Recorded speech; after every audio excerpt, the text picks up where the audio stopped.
Ibsafai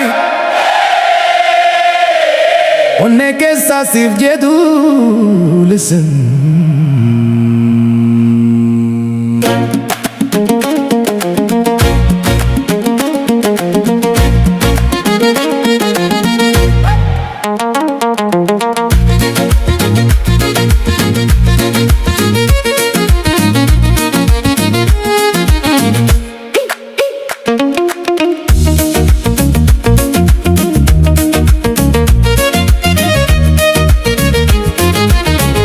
Warra guraaf mormi morkii babarreeddu ilmaanittu faaruudha jechoonni tokko siin hingitu loochoo dubra bahee kashtiin intala baboo mootilmaan mootota kanayyoo fabboo bontuun tala waakaalee intala bangoota onnee koo keessatti si dhuunfatte boota.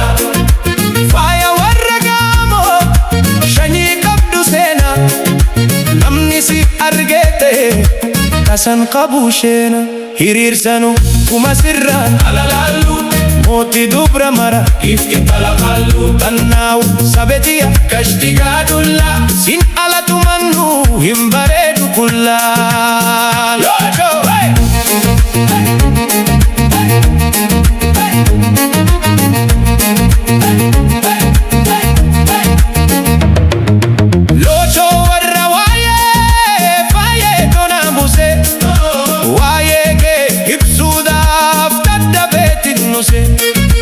Naamusan kee guddate gifti warra ronji shanyii funyaan qabdu kaane gallu wajjin barbaada kee dhufe yoon galellee hitee sirraan hafu Moona Liisaa elellee meetameeni dalaayee ankeeta huflayyoo mootii kuraa galaan ta'uwarra dayyoo.